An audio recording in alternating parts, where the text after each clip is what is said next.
We have to understand there's a couple key things you have to understand. You were born with two yuds. Animals were born with one yud. That means we were born with a Yetzer Tov and a Yetzer Hara in our mind constantly. So you have to realize which thoughts are coming from the Yetzer Tov and which thoughts are coming from the evil inclination. You got to get this right. You have to understand that. You were born with two yuds. Yetzer Tov is when you think positively, when you're thinking things you want to think about, when you focus on things you want to focus on. The Yetzer Hara is going to show you what's wrong with your life. The Yetzer Tov is going to show you what's good with your life. So these two things you have to understand. This is in Parshas Bereshit. Right off the bat, Hashem's telling you, by the way, He has to give you this challenge. Otherwise, everybody wins.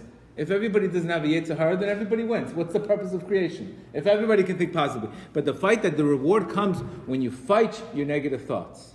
When you fight, when you define them, when you question them. You understand? People think they are their thoughts. I can think right now that I'm in Hawaii. Am I in Hawaii?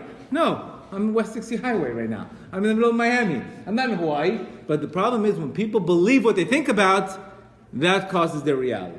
You understand? Tools, your brain uses tools tools are electromagnetic impulses. They're not you.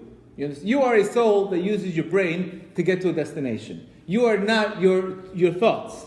Very important. These are key basics that you have to understand. Because you think, I'm thinking like this, therefore I am it.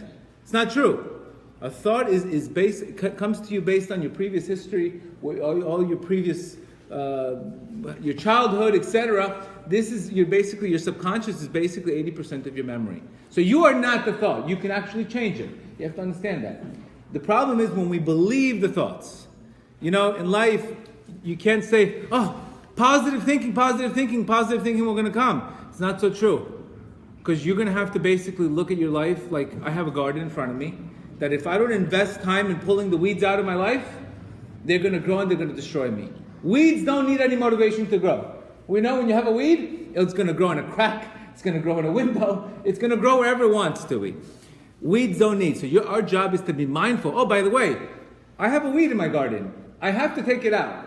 If I don't take that weed out, guess what's going to happen? It's going to overtake all the garden. It's going to take my whole mind. So our job is to be mindful to realize, wow, I have weeds in my garden. And every day I'm going to have weeds in my garden. And I have to realize that every day I have to really, really work on focusing on what I want, not what I don't want.